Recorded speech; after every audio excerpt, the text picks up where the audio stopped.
Well, hello, and welcome back to the library here at Venusian Towers and the first Sunday Symposium. Now, I will be honest, this was going to be the Sunday sermon until a friend and customer pointed out that, Reg, doesn't that make you sound a little preachy? Well, those of you that know me, those of you that have listened to the podcast, first Geeks at the Gates and then Geeking with Destination Venus, will know that preachy is kind of my thing. But as pointed out by friend and customer, it's also terrible marketing. So, yes, let's not do that. So, what is the symposium? Well, you may remember the Wednesday waffle, which was an opportunity for me every Wednesday, which is New Comic Book Day and therefore a very special day, to just chat, talk, pontificate about stuff to do with comics and things. Now, I do have the podcast Geeking with Destination Venus, but that is a sort of wider geek sort of thing. And also because it goes out on Harrogate Community Radio and has to fill a slot, it's a very self-conscious hour. It's exactly an hour. And if I don't have enough to say in that hour, I have to fill and stuff. This is going to be shorter and it's going to be much more comics based. Unless, of course, occasionally it's longer, which it might be. It's all very freeform, is what I'm saying. It's not going to go out on Harrogate Community Radio. It is going to go out on the podcast feed as an audio thing, because seriously, it's just me sitting here talking. What visuals do we actually need? It's going to go out on the YouTube channel, and the text, because I do actually write a script. I know it's hard to believe, but I actually do. The text is going to go out on the website, where you'll also find links to the audio version, and you'll find the embedded video from the YouTube channel as well. So you could just go to info@destinationvenus.co.uk and ask me about stuff. That's the email address. Or you could go to www.destinationvenus.co.uk, which is the website, and find this episode in the blogs, although you may well have done that, which might be how you're... Anyway, what are we talking about this week? Well, it's a couple of things, really. Although they're both related to the same thing, which is, what is it to be a part of the comics industry? So let's start with Comic Cons. You see, I've been reading comics since the mid-80s, but I really began properly hanging around the industry in about 1994, when I went to my first UK comic art convention, popularly known as UCAC, at least popularly known by me. Actually, no, I say that. I don't think I've ever actually heard anybody else say UCAC out loud, but that's what I used to call it. Anyway, I went to UCAC with my best mate Birch. Now, by modern standards, this was a fairly small affair. It was partly in a hotel just off Russell Square in London, and partly over the road from there in property owned by the University of London. And I suppose with a bit of research I could tell you what building that was, but that would involve doing a bit of research, which I haven't done. Anyway, that's where I first met Terry Wiley, a man who years later would prove to be a massive support when I took over the shop. I met his writing partner, Jennifer, although that was not the name she was using then. I met the artist Dave Hitchcock that weekend too. Sadly, Terry is no longer with us, but I'm still in touch with Jenny and Dave all of these years later. Now, back then, I don't think any of us thought of ourselves as industry. Me and Birch were just regular punters, while Terry, Jennifer, and Dave were small press, a term we still use, really. They were indie creators who made their comics in their spare time, and they were tucked away in a corner of the university's mezzanine floor. The real industry was across the street in the hotel, and that was where the likes of DC, Dark Horse, and Image had their stands set up. If I recall correctly, there was some dismay that year that for the first time, Marvel hadn't bothered showing up. Something they haven't actually bothered to do since either. And yes, Marvel, I'm judging you just a little bit. But that was the mid-90s. Comics was at the end of a spectacular speculator boom, and everything was awash with gimmicks. Die-cut, gatefold, fold-embossed, holographic, glow-in-the-dark, pop-up, lenticular, animated covers were all the rage. And publishers were kind of trying to outdo each other in terms of flash and spectacle. And rather famously, with hindsight, had sort of forgotten that stories were important. Within a couple of years, Marvel would be filing for bankruptcy, so saving all that money on airfare didn't exactly help them. And almost all of the big publishers would have vanished from UK cons for good. Kind of for good. They're beginning to drift back. UCAC itself was not terribly long for this world. I mean, my first was 1994. The last London-based event was in 1997, presumably to save costs. The whole kit and caboodle moved to Manchester in 1998 for what was very much the last UCAC gasp. It was a fun event though, and that's where I met for the first time the now rather infamous Rich Johnson. Currently at Bleeding Cool, but back then was posting up his reviews and opinions on comics online at a time when lots of people, including me, didn't have a computer and were not at all into this newfangled internet thingamajig. But he was posting online as Rich's Ramblings. That was also the weekend where I first became aware of a certain Kev F. Sutherland, who would pick up the UCAC baton and run with it all the way to the Bristol Comics Festivals, which were the events that really cemented my love, not just of cons, but of comics in general. The beginning of the Bristol Comic Festivals coincided with the beginning of my teaching career, my arrival on the internet, and my time as an online columnist for the website Silver Bullet Comics. Later became Comics Bulletin because of a legal dispute with somebody in New Zealand, not even lying. I ran a weekly-ish column over at Comics Bulletin for 12 years. Full Britannia, it was called. There was a story behind that at the time. Through that, I met a whole bunch of people who I still consider to be friends, although I see them at best once a year at whatever the big must-go-to con is that year. Since 1999, a number of things have happened. First of all, Comic Cons became more frequent.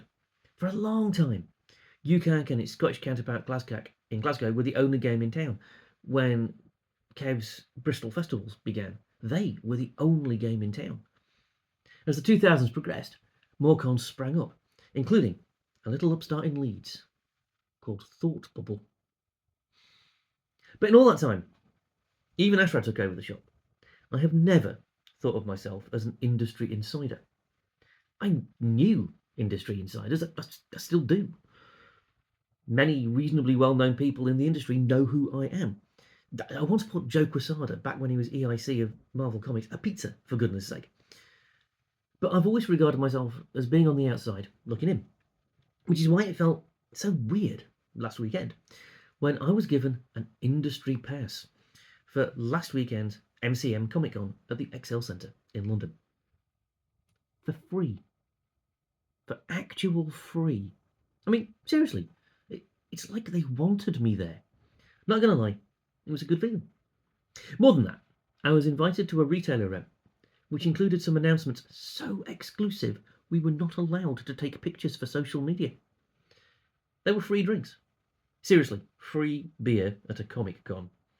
Anyone who remembers the drinking the Ramada Hotel dry incidents at the first couple of Bristol festivals will understand what a costly undertaking that can be. So there I was, chatting away with Rich Johnson again, who doesn't seem to have aged as much as I have since 1998, having a conversation with the inimitable Bob Wayne, who doesn't work for DC anymore, but used to be the amiably mild-mannered face of DC Comics at every Bristol festival I can think of, and all manner of industry folk from DC, from Rebellion, from Titan, and more. And I had imposter syndrome in the worst possible way. Wandering around the con in the afternoon, checking in with various creators that I know, was a reminder that while I might love comics, I might know a lot about them, I might even sell them. For me, the industry will always be the people who make them. And that, much as I might wish it otherwise, ain't me. Not everyone agrees, of course. Just before I got in my car to drive the 4 hours down the A1 to London, I exercised my right to vote in the Eisner Awards, which, as a retailer, I can do because the Eisners do regard me as an industry professional. While I am very happy to exercise that right and support people whose work I love, including local-ish folk like Zoe Thorogood and Tula Lote, it does, to me, kind of feel a bit wrong. Now, I never had the privilege of meeting Will Eisner, but I have revered his work for as long as I've been reading comics. If you don't know who he was one of the earliest people to treat comics as a real art form. I mean, we're talking back in the 30s here. He was around before most of the big Golden Age creators, and his work still mostly holds up to modern scrutiny. Certainly, his genius is hard to miss, although there is some racial stereotyping in his work on the Spirit that is painful to look at now, and the best defense you can make of it is that it's no worse than what a lot of other people were doing in the 30s and 40s, but still, the genius is genuinely hard to miss, and sometimes you just have to accept that the things were different in the past, I guess. It's uncomfortable though. Anyway, by the time I was attending cons in the mid-90s, Eisner was far too elderly and infirm, and I suspect actually just didn't want to travel internationally. But at that first Bristol con in 1999, he was interviewed over the phone by the great Paul Gravett, who is not as well known as he should be, but he's been a moving force behind British comics for, at this point, decades.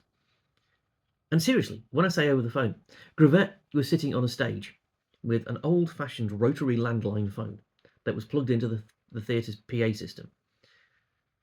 And hearing the great Will Eisner's disembodied voice booming out of those speakers at the front of the hall, that's probably the closest that I'm ever going to get to hearing the voice of God.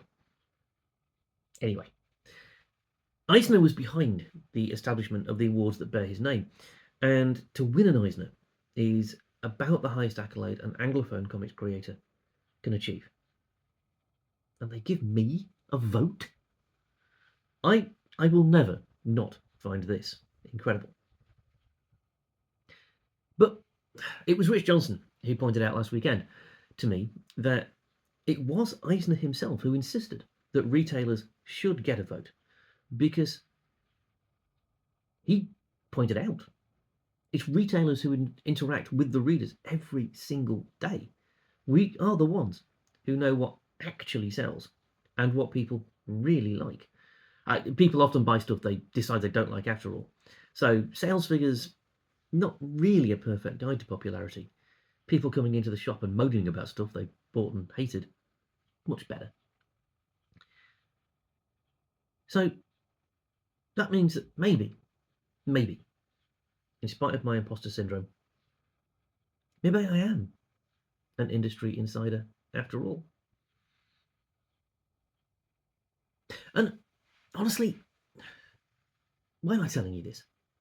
Well, first of all, that's kind of what the symposium's for, so that I can scream my thoughts into a void whether anybody's listening or not, because I was a teacher for 16 years. I'm very familiar with people not listening to me, believe me. But also because we all have imposter syndrome. And sometimes it's justified, but it usually isn't.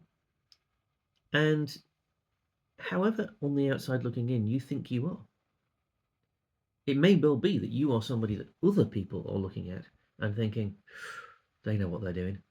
They're well in here. I wish I was more like them. So just, I don't know, I guess, bear that in mind. Anyway, I said this was going to be shorter. That's it for this week's symposium. We may not be back next week. I don't think this is going to be weekly. It's only going to be when I've got something to talk about. We'll leave that there. If we do come back, I should point out, if you're watching on video, the video is going to get more sophisticated. At the moment, genuinely, I am recording this on my phone, and it's just going to get uploaded to YouTube as is without any kind of edits whatsoever. I do have the software, I just don't have time to use it. That is hopefully going to improve. But for now, we will leave that there. We'll be back next week with another Geeking with Destination Venus on the podcast feed and also on Harrogate Community Radio if you want to check that out. And we'll be back with a symposium sometime soon. Until then, be kind to yourself, be kind to absolutely everybody else. Enjoy the rest of your weekend and stay geeky. We'll see you soon.